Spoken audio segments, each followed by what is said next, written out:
Welcome to another exciting edition to Grove City Hockey Presents Hockey in our neck of the woods, and you, sir, were a very talked about person towards the end. I'm a fifth-year senior, kind of. Well, it's my sixth year of college. Hey guys, we want to say thank you to our sponsor, Cutshield, for bringing you this episode. Make sure you check them out on the link below and use the promo code for 25% off your order. Used by all 32 NHL teams and players, Cutshield is the premier protective player clothing designed by players for players. Their innovative cut-resistant clothing has prevented serious injury to numerous players, including over 30 NHL players.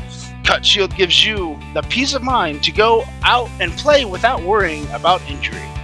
Use our promo code Grove City Hockey, all lowercase and no space, for an additional 25% off your order today.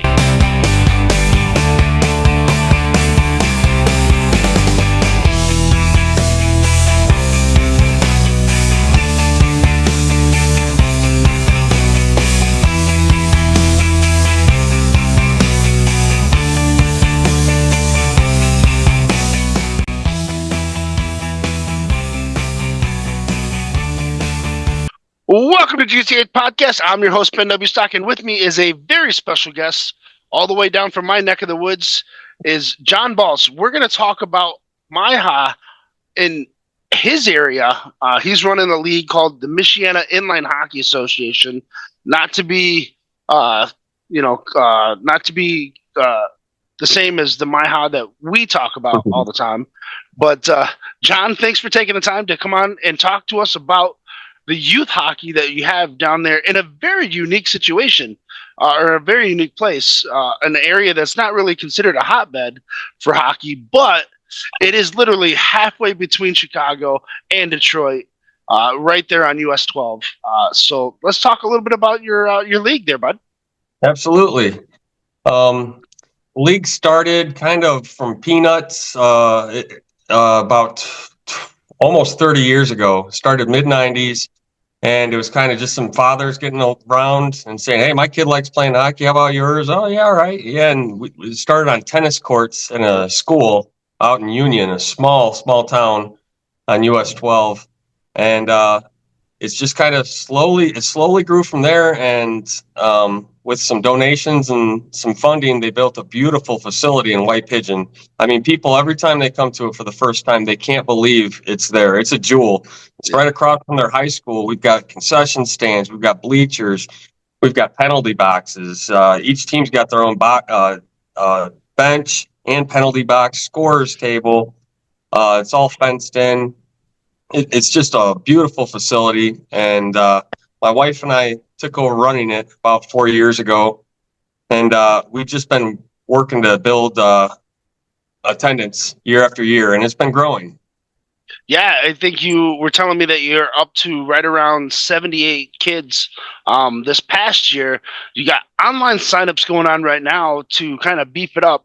You're already ahead of the game as to where your signups are. There's still plenty of time to get the signups going. So if you haven't had a chance to sign up, make sure you guys sign up and get your kids in there, because this is a great league. I remember when that rink was built years ago. It was one of the top of the line outdoor facilities. It had professional dasher boards. It had the laser focused or laser leveled concrete. So it was the like garage floor smooth concrete. And it's a full NHL sized rink too, if I'm not mistaken. Yes. So everything was state of the art at that particular time. But as it's gone, your normal wear and tear, but it's still a great facility.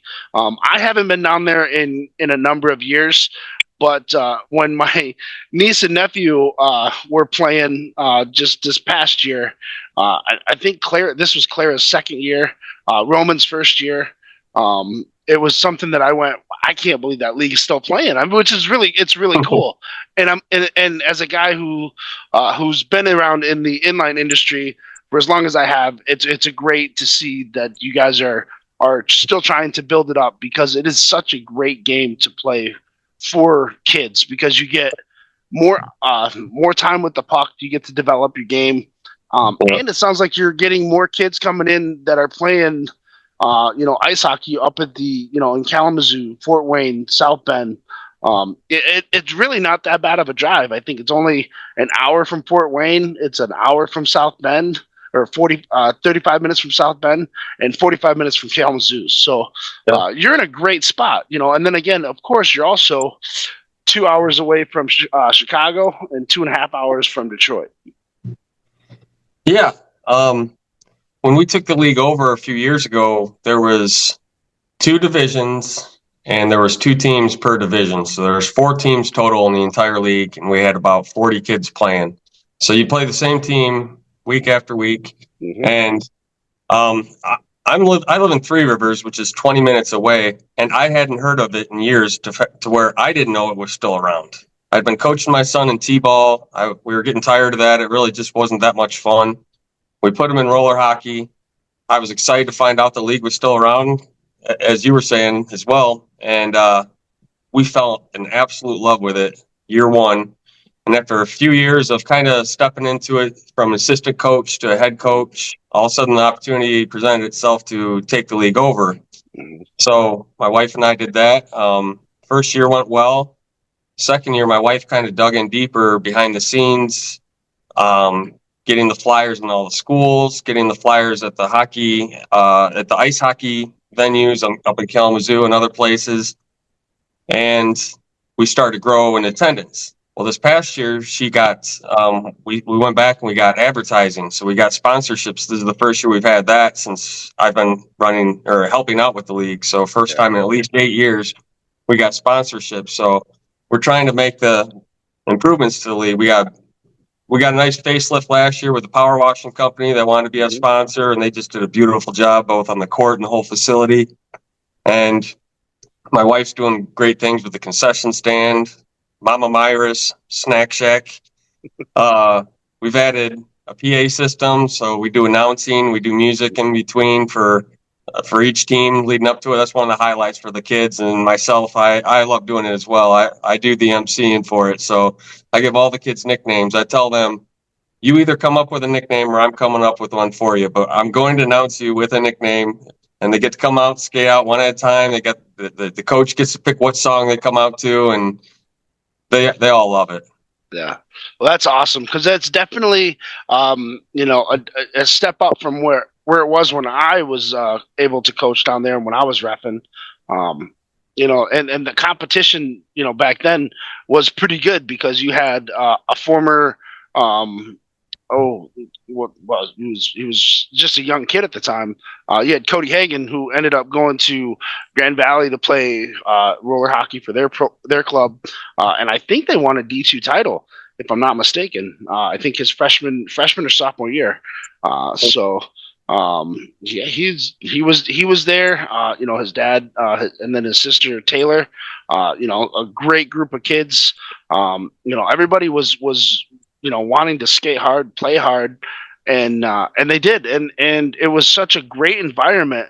The parents really got into it, and it was something where you just had these kids and parents come out that like I said before, it's not really what you're surprised to see that it's even there.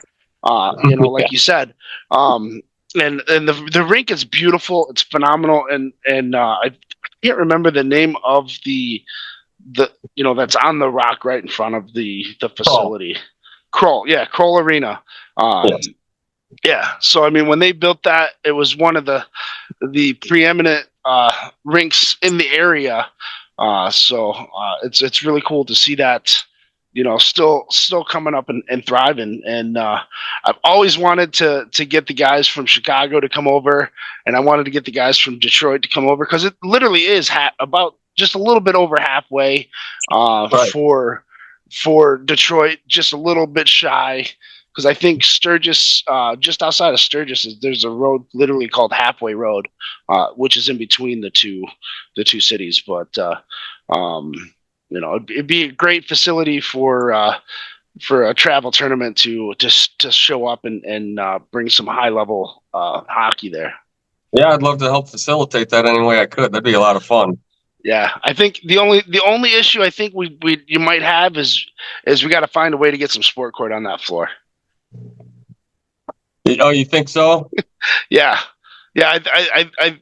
A lot of guys aren't too are not really much of a fan of the smooth concrete, but I will say that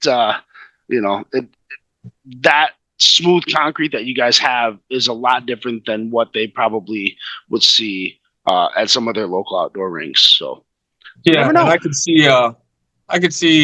maybe at a higher level of athlete with some speed and some strength going, and a higher injury probability on our surface with that. But the way we play the game, it's 4-on-4, it's spread open pretty wide. There's no checking. We just resurfaced it last year. My friend Sam Carpenter, he put a lot of elbow grease into this league. He really has. His sister Rebecca has been one of the top players the last couple of years, and his whole family.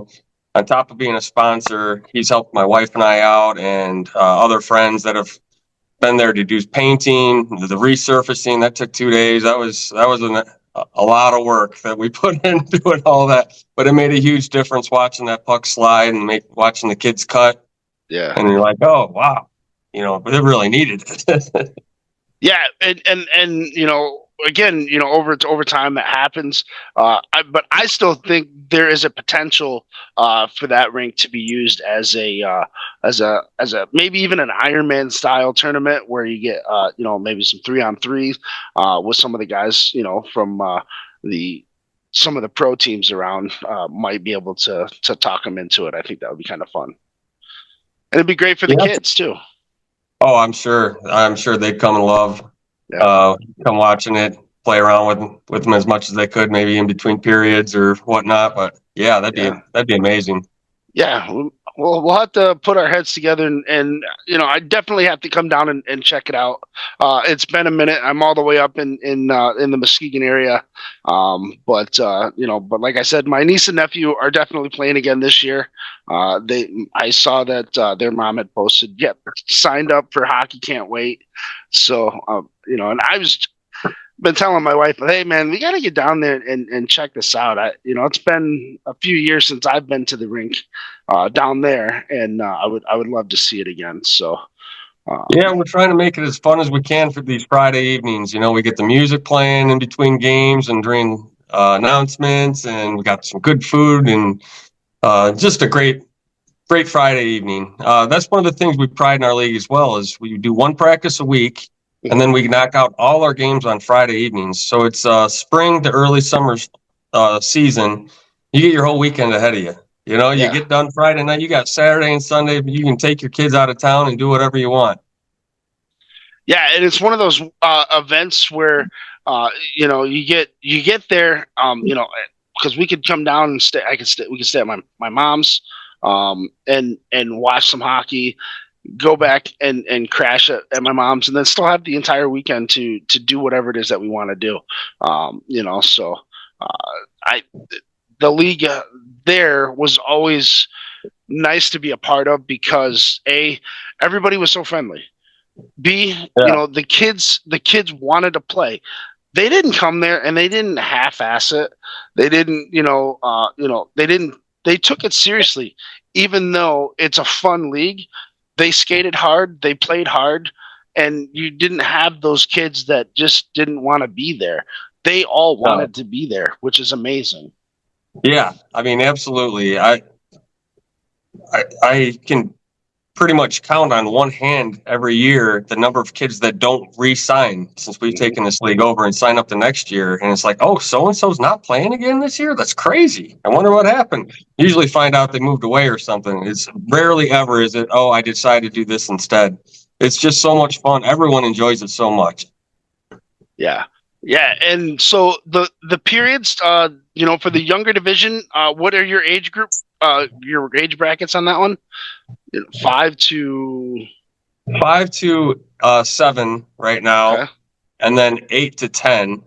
Okay. And these also, they fluctuate on talent level a bit as well, because like I was telling you off air, we get kids that, okay, so they might be 13 years old. It might be their first time skating was they went to the roller rink the other day and they enjoyed it, and now they want to play hockey. Meanwhile, we have a 13-year-old that's been playing ice hockey for the past 5 years, year round. And, you know, it's hard to, there's a gap there sometimes. There's quite a gap, and it makes it interesting to coach, but it works out. Somehow we make it work year after year. But one thing we do there is we kind of fluctuate what level we're going to put you on. We'll give a year grace period here and there. That's cool.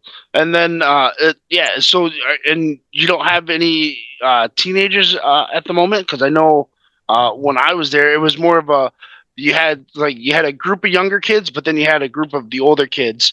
You know, I think they were all the way, I think they had up to 17 at that time when I was there. Sorry. So that's what we have right now for the younger group, which we run their games sideways. So we have a court divider, and we get 2 games going at the same time horizontally across the ice or across the court. Yeah. And then for our upper division, we have 11 to 17. Okay. And we haven't really had any 17-year-olds last few years, but we've had the same kids that keep coming back. They're getting up there. And so, so that's quite a gap as well. But a lot of times these 11, 12-year-olds that have been playing ice hockey for all these years, they're right up there at the top talent level with some of the kids out there. Yeah, and that was the thing too that I've noticed when I was coaching and reffing, is that just because you were on the younger side didn't mean that you were a horrible player either. You know, you weren't really a newbie. You had some form of talent, and you were able to contribute in a positive manner. You know, and none of the kids that I saw were getting discouraged with lack of playing time and whatnot. So I thought that was really cool. Yeah, that's something I always try to focus on is everyone gets about the same amount of playing time. You know, I get it late in the game. You know, if there's one kid that has to go out for this penalty shift, you know, or maybe put your best player if it's all even, you know, but no one's missing minutes because of it. And as a coach, I've always coached that way. So I strive to lead the other coaches. Hey, we're doing it fair. Everyone's paying the same. They're all coming to practice. We're all working hard to get together. So it stays that way. Yeah, it was one of those things for me, and my coaching philosophy was I didn't care if we won championships. I just cared that the kids got a chance to play, you know, and even at different scenarios where you normally wouldn't do that type of strategic play, you still gave a kid a shot, because who knows what that kid is going to do when given that opportunity, or that in a moment to shine. If you give them an opportunity, they could really step up, or they could fold. But at the end of the day, it didn't matter to me, because I gave the kids an opportunity to play. Absolutely. 2 years ago, we had lost every single game that season. We were the youngest team. I'm blessed to have my dad as an assistant coach. So I get to coach with my dad. I get to coach my son with my father, you know, so that's a lot of fun. So we'd lost every game that season, but we kept getting better, and the kids kept a good attitude about it. Last game of the season, the losers bracket in the playoffs, we won in a shootout. Nice. We come back last year with basically the same team, and we won the inaugural Wabamimi Cup. My wife made Wabamimi Cups, championship trophies. Wabamimi is the chief. That white pigeon is named after Chief Wabamimi. Okay. So last year we only had 2 divisions, so we're gonna have to make a third one this year. But yeah, she created some trophies for the championship teams, and they got to skate around carrying them over their head after their victory. So that was a lot of fun. She presented them with the white gloves and everything. It was awesome. And it looks just like a miniature Stanley Cup, you know. So yeah, it's pretty cool. So, man, that's awesome. So, what is the league fees this year? $45 for a single child. If you're signing up 2 children or more, it's 40 per. We keep Okay. that low because we know that there's a lot of equipment that needs to be used in this sport. We do requires helmet with a face mask. Yep. We don't require shoulder pads, but we do elbow pads, hockey gloves, shin and knee pads, and skates. Okay. And then a stick. Right. You can't really shoot without a stick. Yeah, that's cool. And then, but that's it. You don't need to worry about, any other kind of cut resistant equipment, like a net guard or anything like that. I mean, all your goalie equipment is pretty much in the shed, if I'm not mistaken. Yeah, we've got all sizes. So And that's all provided for. we bought for the lower division. A lot of times they don't use it because they don't want to. They can't find a kid that wants to sit in front of the net the whole game, so they'll just rotate without. But they just use a ball at that level, and they're fine with it, But it's there if they want it. Yeah, we've got goal equipment of all sizes. That's awesome, and the league runs from so it starts just after spring break, right? So Yes. practices just start right then for a couple of weeks, and then you're right into your games schedule, right? Yeah, first Friday of May, and then we run right up until the last Friday of June. Okay. So yeah, So, we get at nice. it right away. I mean, a lot of times it's a little chilly starting out the season, but we've had it that way the last couple of years. I think the last 2 years we've only had to miss out on one game due to rain, so we've been pretty lucky with that. Yeah, and I remember Memorial Day weekend we're off as well. Yeah, I remember that one weekend of rain because I was literally getting ready to come down, and then I saw the weather report and was like, "Well, nothing we can." Like, I think I saw you guys posted that it was canceled for the weekend, and we tried. Like, we wanted to. Yeah, but well, there's always later this year. I know my son Luke has been going, Dad, when am I going to play some hockey? When am I going to play some hockey? And so because there's no roller hockey up this way, at least not for youth. I think the closest would be either down there by you, or I got to travel all the way to Detroit, and that's going to be a bit of a stretch for him. I'll have to check with some of the fellows. We do have pickup hockey. It used to be on Sundays. Mm-hmm. It's been getting a little spotty, but I can check and let you know. Get back with you on that. Yeah, that'd be great. Yeah, if you ever want to hop down, skate around. I could. I've retired, but I definitely got a tournament idea in my head for making at least one more swan song. Because back in 2015, I had to have major back surgery, and so I had to take a step back. So I didn't even look at a rink. I didn't even watch hockey until 2022. From that entire 8-year stretch, or that 7-year stretch, I didn't look about it. I didn't look at hockey. I didn't talk about hockey. I didn't watch hockey and nothing. So then I was just like, I got to do something different. So we'll see what happens. Well, what got the itch back, if you don't mind me asking? So I had just gotten divorced, and I had full custody of my son, Luke. And I saw a GCH post on their Facebook page, and they were looking for somebody to help cover games, broadcast games. And so I just reached out, told them my story, and was like, hey, if you guys got a need, I'd be more than willing to help you guys out. And they said, yeah, why don't you come down to Indianapolis? And Luke was at the point where he didn't need me to, he could start coming to the rink with me a little bit, because I think he was just turning 18 months to 2, right in that range, 18 months to 24 months. And my mom's house is right on the way. So I was just like, well, you haven't had a weekend with Granny yet. So why don't we'll go down this way, and I'll get a little bit of a break because I was literally doing just about everything on that. And I need, not necessarily that I needed a break, but I just was like something different for the weekend. And man, as soon as I walked into the rink and could smell the equipment and watching everybody and catching up with old friends and stuff like that, it was like I missed it. So absolutely. I can see that. yeah, so one thing led to another. Broadcasted for that whole season, calling games with them, and then um, met my girlfriend, or well, wife now, but met my girlfriend a few months later.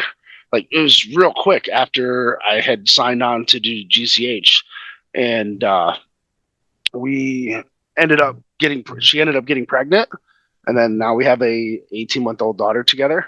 And so I had to take a step back from broadcasting, but I was able to go head first into the podcasting with all the interviews and stuff like that. So now the main focus is getting the YouTube channel going and interviewing everybody that I can from all around the world about inline hockey. So tomorrow, or not tomorrow, but Wednesday, we're going to talk a little bit about PIHA, which is the Professional Inline Hockey Association.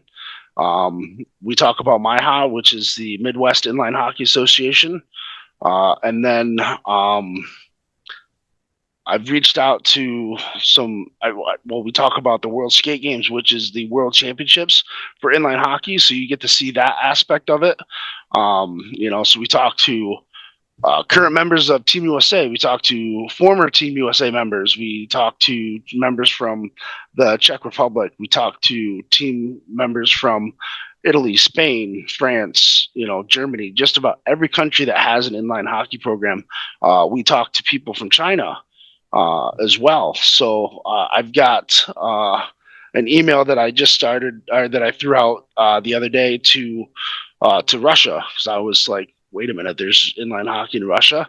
I don't want to be ignorant, so I wanted to learn more about that. So I've got them coming up later on this year. We'll be talking to them, and then of course I also coached in Africa, so I had a chance to talk to some of the guys from Africa as well. So yeah, I mean, just it's one of those things where I've had an opportunity to. This game has given a lot to me, and I wanted to start giving back to the game, and so now that's what I'm trying to do. Yeah, I grew up playing it, and I just fell in love with it. It was an outside of school sport. I loved playing the school sports, but it was so militant. Your coach. It was fun. I loved the Friday nights and all that, but it was hard work. Yeah. Whereas hockey, we could go, and my buddies, we would just go and have fun and play and skate, and then we got in the leagues as we got older, and it was just something to stay active in the summer, and we loved playing it. And just had more. I had more fun playing that than any of the other sports. Yeah. So I'd gotten away from it. I had coached my son in t-ball, and just gotten tired of showing up and coaching kids that didn't want to be there. My son being one of them. And half the team is kicking rocks, and they don't even care to be there. The parents are making them. The parents don't want to be there. Why are we doing this, everyone? Yeah. And then we stumbled across the league that was still around, and just lit a fire in me. Oh, man, this is fun. The kids are enjoying doing the drills, let alone the games, and it kind of just grew from there. Now I'm running the league a couple years later, and I'm blessed to have my dad be a part of it. I have my little brother. He's coaching his son and now his daughter in the lower division. Yeah. So, I mean, it's just become so much fun. Friday nights is a family reunion every week. I've got Grammy and Papa over here, my brother and his family. I got my wife and son. It's just become a lot of fun for us. Yeah, that was what I noticed too, is that literally everybody is smiling, everybody is having fun. You're not, you don't get the parents yelling at the coaches for like, hey, how come my kid isn't doing this, or how come my kid isn't playing here? Like you see in some of the other sports, the kids are actively participating in practice. They want to be there. They have a smile on their face. So I mean, that was something that really, drew me to the MyHa of White Pigeon, the Michiana Inline Hockey Association when I was down that way. Plus, I was able to get on the rink and practice for myself too. I have countless hours of shooting drills that I did by myself. There was nobody else around, which then I was able to carry those on to the successes that I've had playing in Major League Roller Hockey, AIHL, as well. So, I mean, it's one of those things where, you put in the hard work, you put in the effort, and you're going to get rewarded. So, I was able to reap the benefits of, playing at Kroll Arena, and also trying to give back a little bit at that time, before my career started to take off a little bit further than what the area could provide for me. So, I'll never forget that, driving my car, parking across the street, and lining up for 100 slap shots and doing 150 wrist shots and hitting the post as many times as that I could, trying to improve my accuracy. And, it worked out pretty well. I was able to participate in a couple of all-star events and skills competitions and place right up there in the top three with, right behind two incredible athletes, a few times with Pat Lee and Mike Francis, who I've named earlier. So it's pretty cool. Like, you get the NHL style skills competitions in some of these events, and you just participate and you do your best. And luckily I was able to perform. Yeah, that's awesome. Yeah. So, but man, we got less than 2 minutes, and Team USA is trailing Sweden 2-1. So they just pulled the goalie, so we'll see what happens. But So John, tell me, what is some of the best moments and memories that you have with this, or what is it that you want to have your legacy be with MyHa in the White Pigeon area, the Michiana Inline Hockey Association? Like I said, the game where we won our first game of the season, the last game, even though it was the loser's bracket, we scored with 7 seconds left in regulation to send it to overtime. Mm-hmm. Goes to a 5-minute overtime, no goals scored. We get to the bottom half of the shootout, and at first I was looking at the other team and said, he's got 3 really good guys. I've got 5, 6 pretty good skaters here that I feel could score. But after his top 3, I think we got him. Mm-hmm. First 3 from both teams go up and miss. I'm saying, all right, here we go. So we're going through the rotation. Nobody's scoring a goal. Well, I'm now counting how many players he has on his team, and he's got fewer than me. So he's going to get the top of his roster before I get to the top of mine. And kid on the team, Ladybug, comes up, scores his first goal of the year, right over the shoulder. First goal of the year, last game of the season to clinch the winner. Smallest, youngest kid on the team, little guy, scores a game winner. Ladybug McLaughlin. We all go running out and mob him, throwing our hands up in the air. It was just gloves. We celebrated like fools, and it was beautiful. So that was probably the most fun I've had. Even though even though we lost all year, it was still one of the most fun seasons. Mm-hmm. Leading up to even if we would have lost that game, it was still one of the most fun seasons. Great group of kids, and it paid dividends to watch them play so well this year, to the point where it looks like we're going to have a skills competition right now. We're going to have to break up these teams a little bit. I had a couple players that made huge jumps. They were really good young players, and then they both physically and talent-wise made a huge jump in 1 or 2 years, and they're just monsters out there. So we'll see what happens. I'm going to have to put my GM hat on. I'm looking forward to it. It's going to be a lot of fun. But just growing the league, I guess, is going to be my legacy. And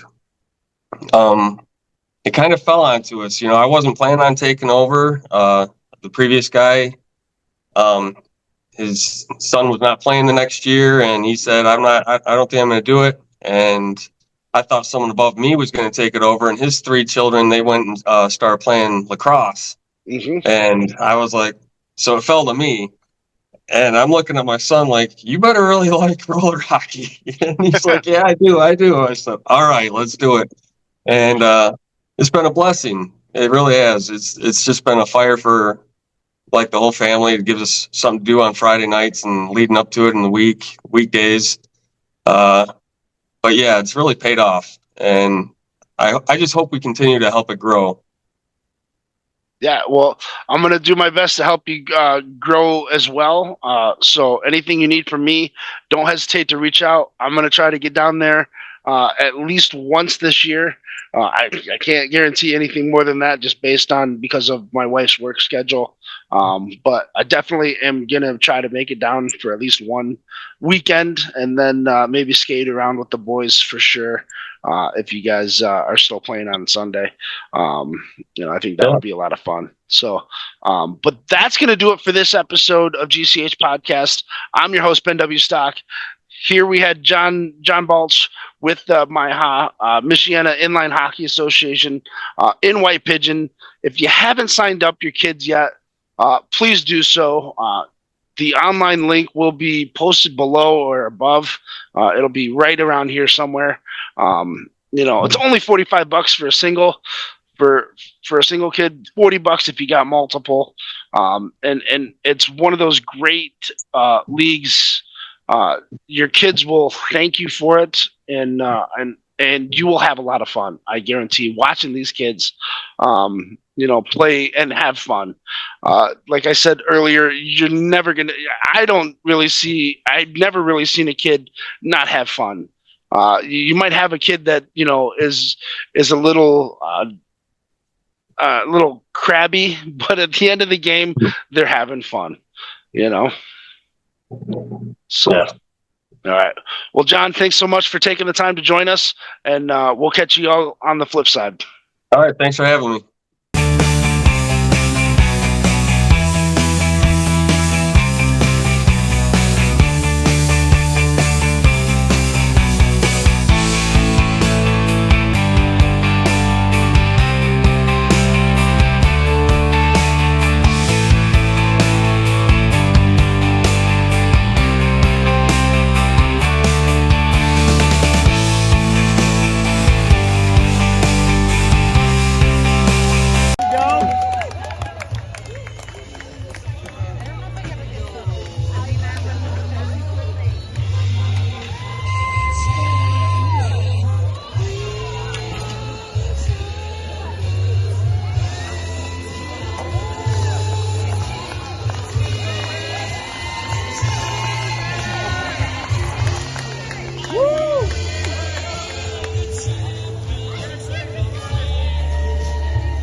That's going to do it for this episode of GCH Podcast. I'm your host, Ben W. Stock, alongside Chris Greco. Thanks for tuning in. Please make sure you like and subscribe on all our platforms on YouTube and on Spotify.